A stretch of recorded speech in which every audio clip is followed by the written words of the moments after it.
With the housing market ripping the skin off everyone under 30, I finally found a decent house that fit my budget after years of searching and researching. I thought I would live on rent forever. I paid a good down payment with money saved since I was 18. I would pay the rest in the next 20 years with monthly payments well below the price I would pay for a rental due to the high down payment. The nice house sealed my last financial goal in life. Now, the only thing left was to find a nice girl, get married, and have children, closing my ephemeral life with everything a person could want. The house was located near the company where I worked. No longer needing to take the bus for half an hour to get there and half an hour to get home was fantastic. The first week was uncomfortable. It's difficult to adapt to a new place. The neighbors made noise the whole night, not very loud, but my brain couldn't shut off with that new ambient sound, so I woke up constantly. In the second week, I think my body got used to the constant noises. After all, I started sleeping like a baby, without waking up in the middle of the night, not even once. The house still had some things from its previous owners. In the room, a painting of a lady in Victorian clothes stood out. After finishing organizing my new house, I removed the artwork and stored it in a back room, planning to sell it later. The next morning, my weird nightmare began. The painting I had stored in the back room was hanging on the wall again. Had I dreamed that I had taken the painting off the wall? There was no sign of a break-in in my house. Nothing was missing, and no one would come in just to redecorate my living room. Weird as fuck. I removed the painting, placing it again in the unoccupied back room. The next day, when I woke up, I walked through the living room to go to the bathroom. An uneasiness dominated my entire existence when I realized that the painting of the Victorian lady was on the wall again. Was someone really breaking into my house? Or was I a sleepwalker redecorating the house at dawn? What the fuck was going on? This time I hid the painting in a locked closet before going to bed. When I woke up, to my horror, I saw the painting on the wall again, having even overcome a lock. Feeling helpless with the bizarre situation, I left the painting on the living room wall and called my best friend William to have a beer and hang out at my house. I told him about the strange situation, the painting returning to the wall while I was sleeping. William advised me to place cameras at the entrances to my house, stressing how dangerous this situation was. Someone breaking in while I was asleep sounded completely insane. With me vulnerable while asleep, the invader could even kill me. With my eyes opened by William's speech that night, I left the computer camera in my room on, pointed to my bed. This way I would know if the intruder was just breaking into the house or if he was doing something to me too. But I don't know, I think if someone opened my bedroom door, I would wake up immediately. The next day, the first thing I did when I woke up was go to the computer to check the recording. The footage started with me adjusting the camera and going to bed, and then rolling around a little, trying to fall asleep. About half an hour after, I could hear on the sound recording my bedroom door opening and footsteps approaching the camera. Taking advantage of a blind spot, the invader went to the camera undetected and turned it towards the wall. Then the footsteps didn't go outside the room. Instead, I heard my bed crunching as if the intruder had laid down next to me. Then a female voice began to sing a lullaby, stopping after a few minutes. After that, complete silence. Analyzing the soundtrack of the recording, I fast forward when there was no sound. Just before my alarm time, I could hear the bed creaking, footsteps around the room, and the door opening and closing. Even though I didn't see any images, I had no doubts. Someone completely insane was lying in my bed and sleeping next to me. After listening in this case, the bizarre recordings, I didn't go to work. I really was in danger. Instead, I went to a store to buy cameras and install them in the house. I also changed all the locks. I put a camera at the front gate, front door, and back door. Taking advantage of the fact that I could now identify the intruder, I removed the painting from the wall again. After all, I was already sure that it wasn't me walking around in my sleep. There was a second person wandering around my house at night. The next day, even after all the locks had been changed, the painting was back on the wall. I checked the images from the cameras, which didn't identify anything. Whoever was breaking into my house was using a secret passage, and they weren't even trying to stay hidden after all. Why put the picture up on the wall again every night? Had the person broken into my room, even though it was locked, and laid down with me again? I decided to change the position of the cameras. I placed 2 in my room, one by the window and one by the door, both covering almost my whole room, and the third in the living room, pointing at the painting. Whoever was invading had some affection for that artwork. The next morning, I went to check the recordings. This time, I managed to capture what was happening. Even knowing how everything that had happened in recent days was bordering on impossible, I still could hardly believe my eyes when I looked at the footage. The painting, if I can still call it that, transformed into a woman dressed in Victorian attire. At first glance, it was a normal person, but as soon as the girl set her feet on the ground, she identified the camera and approached it. The unblinking eyes were larger than normal, black as pearls. The mouth, when facing the camera, opened a smile, almost like a "got me" expression. The sympathetically opened mouth had another detail that made it clear that I wasn't dealing with something human. Pointy teeth decorated the opening, and instead of there being a tongue and an amygdala, all I saw was an infinite pitch, as if there were a black hole inside that being, and the human skin of a refined and attractive woman was a hollow shell that housed another universe within itself. The lips sealed, and only a faint smile remained, facing the camera with those 2 disproportionately gigantic irises. The woman then walked out of the camera's view. I switched to the bedroom camera, which recorded the same woman opening the door and entering. This time, she decided to let me watch. She didn't turn the camera away from the bed. Maintaining eye contact with the lens that recorded her, she undressed, taking minutes due to the complexity of the archaic clothes she wore.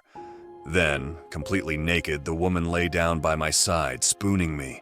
A scene that would seem normal in a bed of a married couple got a grotesque detail seconds later.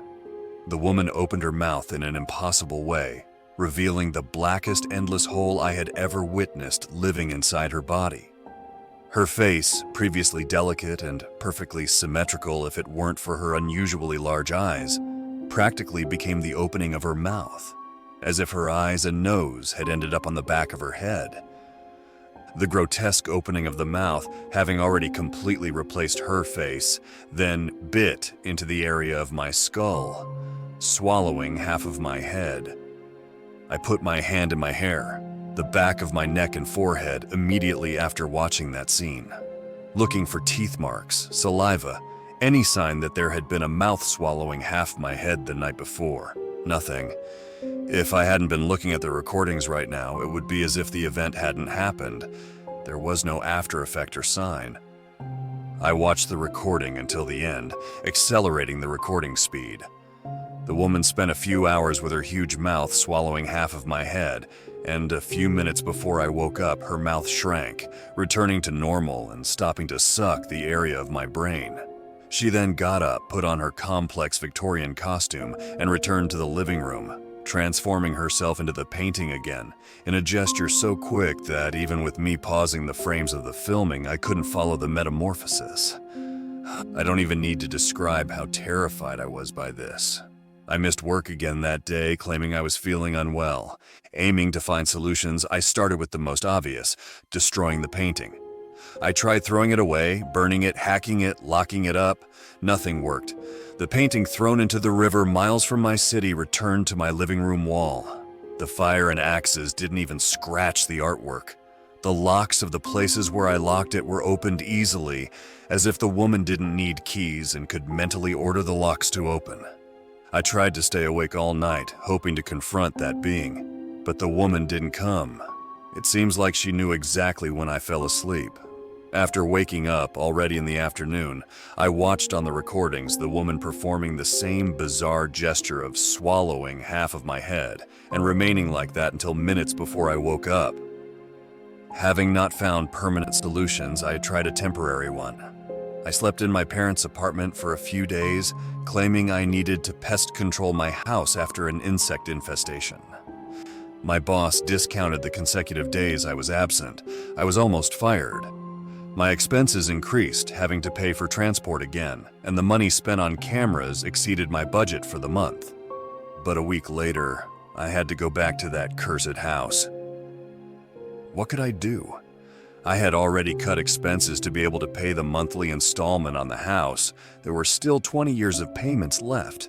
Even if I tried to sell the house, it would take a lot of time to find a buyer, and I probably would lose money too. When I returned home, there was a message on the door in red. "Don't run away, I won't hurt you. Sleep with me." Whatever this creature is, it has consciousness and can talk to me. What does it use to write the message? Blood? I ran my finger through it, and after finding the texture familiar, I deciphered that it was just ketchup. The monster had opened the refrigerator and used the condiment to send the message to me. So I thought of one last solution. If it was impossible for me to confront the monster while I was awake, since he was waiting for me to fall asleep, maybe William could help me. After all, if I called the police, they would call me crazy. "Hey, I need a favor, can you help me?" I sent the message to him. Following my request, he came at night. I explained that there was indeed an invader, but I softened it by saying that it was a crazy, unarmed woman. I asked him to confront the intruder, asking her what she wants and telling her to stop invading. I told him that, somehow, she knew exactly if I was asleep and only invaded afterwards, which is why I needed him to confront the crazy woman. I didn't show the recordings, saying I had already deleted them. I thought that the lady in the painting was harmless, that since she hadn't hurt me, she wouldn't do anything to William. My reasoning was fucking stupid. I positioned the cameras, and with the guarantee that someone would be awake watching me, I fell asleep. When I woke up, there was no sign of William. What a traitor, I thought, thinking that he had succumbed to boredom and went home, giving up on helping me. However, when Elle watched the recordings, I visualized the grotesque scene that will burn in my mind forever. The images showed my friend sitting at the computer and the woman of the painting entering the room. William looking at the Victorian figure, confused. Without any dialogue, the woman opened her mouth in a colossal way and swallowed my friend in seconds without chewing, as if he were a snake. The piercing, desperate screams heard on the recording didn't waking me up made it clear. I would never be able to wake up while the woman was walking around the house. She somehow kept me in a constant sleep. The piercing howls of despair lasted only a few seconds. Within moments, William had been completely consumed by the woman, who, after the merciless murder, once again undressed and lay down beside me, resting her impossibly open mouth on the area of my skull. Having exhausted all possible options, I went to the painting in a last desperate act. "What do you want? Why don't you leave me alone? Why don't you kill me once and for all? Why did you kill my friend?" To my surprise, for the first time since the bizarre event began, the woman's face jumped out of the frame, moving her lips while leaving her pointy teeth and the endless hole living in her mouth exposed with each movement. "It's a shame for your friend, but I couldn't take any more of your attempts to get rid of me. I needed to show what I'm capable of." "Why? If you're so powerful, why don't you go to another house? Why do you sleep next to me?" "I'm not sleeping next to you, I'm consuming your dreams. Sweet chaos of the mind organizing itself, delicious random scenes, but which reveal so much from your essence. I will not comment on my choices and what I can do. But I promise you, as long as you don't try to get rid of me anymore, I won't hurt you or anyone you love. I also want you to stop filming and delete the recordings. I like my privacy." The face retracted and became a painting again. I tried to ask a few more questions, but none were answered. The entity had said everything it wanted. I obeyed. I deleted the recordings and didn't try to get rid of the painting anymore. The following week, police officers came to question me about William's disappearance. I told them that he went home that night. "I think I'm clear. The cameras are already stored, and they'll never find his body." That was months ago. I miss being able to dream. I don't know if it's the stress, but I feel like I've aged a few years in the last few months and that my memory isn't the same anymore. I'm thinking about packing my bags and moving, giving up the down payment I gave on the house. With the money from my salary, I can get a small apartment. But I'm afraid, will the woman in the painting get mad? Can she follow me, do something to me, hurt my loved ones? I searched everywhere, describing the characteristics of the monster in angelic skin, but I couldn't find any answers. I don't know what will happen if I try to escape. So, as a last resort, I'm posting this here, begging to everyone who read this. If you have a solution, if you know what this entity is, please help me. What can I do?